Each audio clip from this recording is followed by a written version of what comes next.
What is up guys, Shadow here, and today we are back with another video, part 2 of Terraria boss guide, beginner friendly. Now, thank you for the support. We've grown 2 subs. Now that might not be a lot, but that means a lot to me. Now that means the channel that we're in subscriber war with is now 22.5 times our size. So please subscribe, because it will really help us out. We will overtake them. We will. And yeah, enjoy the video. I plan to make this an actual series. I like the video, so I know that you actually want me to continue this. And subscribe so you don't miss out the next parts. However, they might not be consistent. I upload every 4 days on Sundays and on Thursdays. However, my uploads might not be like Terraria every week. So thank you all, enjoy the video. The next boss on the list, the next 2 bosses on the list actually, are the evil biome bosses, but I'll be first going over the Brain of Cthulhu, which is the Crimson evil boss. To summon this boss, there are 2 methods you can follow, which is, both of them are manual basically, it doesn't actually spawn. The first one is using a bloody spine, which you can craft via 15 vertebrae and 30 vicious powder, which that vicious powder is made from vicious mushrooms which grow in crimson, and the vertebrae is dropped by basically crimson enemies. Mix these 2 in the altar and in a crimson altar, and you can get yourself a bloody spine. Using this in a crimson biome will cause the brain to get spawned in. The second method is breaking 3 crimson hearts. When you go into the underground crimson, you'll find these little red hearts that are floating in like big circles. Once you blow them up or destroy them with a hammer, you can destroy 2 of them with ease. The third one that you destroy will cause the brain to be spawned in. As for this boss's setup, anything that allows you to pierce multiple targets, and a second weapon that allows you to knock back quite a bit is extremely valuable. As for melee, I recommend using the Rotted Fork, since not only can pierce multiple creepers for the first phase, it can also knock back the brain on the second phase as it tries to ram you. As for ranger, using the main weapon on the first phase, with being a bow, with jester arrows would do just fine, as it can infinitely pierce the creepers and deal a lot of damage. While on the second phase, you want to prioritize on doing as much damage to the boss as possible, basically attacking the boss as fast as possible to stun lock it, so weapons like the mini shot would do just wonders. If you're in the mage playthrough, using a crimson rod to take out the creepers and using a staff to knock back the boss would do just fine. And if you're a summoner, I recommend using the snapthorn while having the flinks as your minion. As for the arena, basically the main chasm in the underground crimson will work just fine. Basically just set up 2 rows of platforms, block the unnecessary connections, and basically block off the bottom so you don't fall through, and you're ready for the boss fight. If you wanna spice it up, just add a bunch of campfires and heart lanterns and you're good to go. Before we actually mention the strategies, I want you to know one thing, that the evil biome bosses immediately despawn the second you leave the evil biome. That's why we're doing this in the underground, so you don't accidentally get off the arena and cause the boss to despawn. Now, for the strategies, on the first phase, you want to focus on just dealing as much damage to creepers, and they start to charge towards you, but the second they take a damage, they back away towards the brain. So you want to just pierce them and just cause them to go back to the brain and never even get close to you. Once you've dealt with a number of them and there's just like 1 or 2 left, you want to switch to your knockback weapon. If that's the same weapon, that's even better, and just kill the remaining ones, as they're not much of a threat anymore. Once that's done, you want to focus on the brain, as it will try to ram you, and you want to just constantly knock it back or stun lock it with the sheer number of attack speed. and yeah, just deal damage while not taking damage, and eventually the boss should fall. As this is an evil biome boss, the drops aren't exactly great as you might expect, but what we're looking for is not the cream taint that it drops, but instead the tissue sample. This allows you to progress further into the game and allows you to finally make yourself the crimson armor. This is extremely valuable, and I recommend you definitely do this boss fight multiple times if you are missing some of it. Finally, in expert mode, the brain, once it gets to the second phase, will actually have 3 mirror images of itself. So basically, it will try to ram you from one of the 4 directions: top right, top left, bottom right, bottom left, and basically each time it will teleport to another one. It used to show up on the map, so many of the boss guides actually tell you to look at the map and you can actually indicate this one. That is out of the order, that's no longer working because the boss no longer shows. However, if you are not even playing Summoner, it's completely fine. Just summon a random minion, you can summon one of it, and it will target the real brain. That's how you can immediately understand which one is the actual real brain.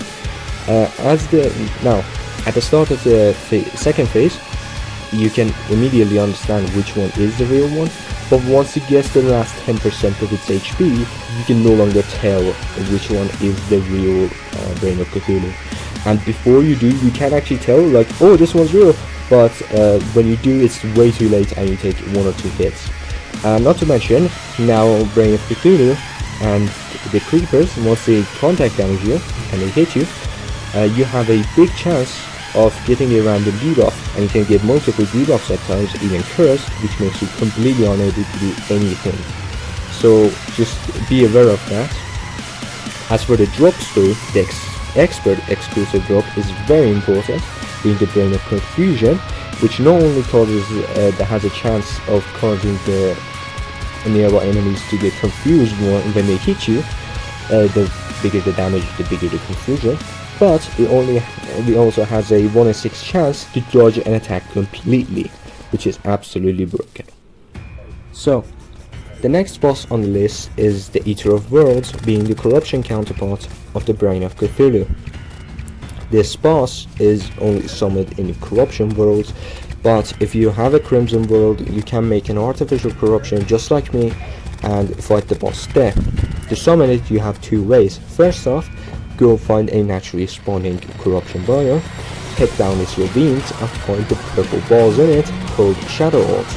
Breaking these 3 shadow orbs similar to crimson hearts will cause the boss to spawn in. The second method is using the item called worm food. You can get worm food by mixing 15 rotten chunks dropped by the corruption enemies and 30 raw powder, which is made from 6 raw mushrooms which grow on the surface of corruption biome. Doing this will cause the boss to spawn in. As for your setup, basically the armor you would have used against the Brain of Cthulhu would work really well. Basically silver, tungsten, gold or platinum armor are completely okay. But if we wanna take the weapons into account, for melee, I say the best is Ball of Hurt, which is dropped by shadow orbs themselves. Basically, you spin this thing around, just don't throw it. Just spin it around you. Once the boss jumps off and tries to devour you, dodge out this way and just mow it down like a table saw. And it will just shred through its HP. Be careful. Once you split the boss and split a segment of it, it will turn into another boss. So you can have like 6 or 7 Eater of Worlds at the same time. Just smaller versions. As for the actual ranger, you want to use a bow with the Jester arrows, as it can help you pierce multiple targets within the multiple segments, while having a secondary weapon that can focus on single target, in my case being knee sharp. As for mage, Walter, that's it, just Walter. It will just shred through the boss, as it can deal damage to multiple segments. Because basically, if you can deal damage to multiple segments at a time, you're a winner. And finally, as a summoner, just hope that your minion does small chip damage while you do the main work with your snapdown, because the leather whip won't even cut it at this point. As for its arena, unlike the Brain of Cthulhu, I recommend you go to the surface. Going to the surface allows you to have much more movement, but at the same time, since your enemy is a burrowing enemy and needs ground to move, since air doesn't exactly count as ground, its movement is extremely limited and you can move out this way extremely easily. However, if you're fighting in the underground corruption, you don't have exactly that privilege, as the boss will constantly dig through the tunnel and jump like a terror. So basically make two, or if you fancy, only one layer of platform above your corruption. Remember, not too far. If you go too high up, you will go out of the corruption and the boss will despawn. So remember that. But yeah, just one or two platforms above it. Add hot lanterns, add campfires, and you're good to go. As for the strategies against this boss, as I mentioned before, the best method against this boss is fighting it on the surface while shooting it constantly. So just shoot it, avoid its head and body segments, and try to pierce multiple segments. If you are a melee hitter, if you are a melee user, just try to get close but not too close to get hit, and remember to use Ball of Hurt to your advantage. Make the most of your arena, move around freely, and remember, because when it comes to the surface, it's actually a bit quicker as it slightly enrages near the surface. But remember to do not exit the surface and do not exit the corruption under no circumstances, and it will immediately despawn the boss. Finally, as it drops, similar to Brain of Cthulhu, this guy drops the shadow scales, which you can use to craft the shadow armor, or the nightmare pickaxe, which is used to progress you further into the game. But other than that, there's nothing really impressive about this guy, because there's nothing really that drops besides the Demonite and the Shadow Scale, and you probably have a lot of Demonite already from Dawn of Cthulhu, so that's fine. Finally, in expert mode, this boss now has a new attack with the wrong shots, wall spits. Basically, these are green projectiles that get destroyed with hit. Now that sounds easy, but they're terrifyingly difficult because of the sheer number of them. Any weapon that can pierce multiple targets, like I don't know, jester arrows, or using the Ball of Hurt as I mentioned before to just spin it around you, will completely destroy these. But be careful, not moving will cause them to guaranteedly hit you, and they will deal so much damage. That's for the expert. As for the expert drop, it will drop the Worm Scarf, which reduces damage you take by 1/6 or 17%. So basically you have 17% damage reduction, not defense, damage reduction, which is insanity.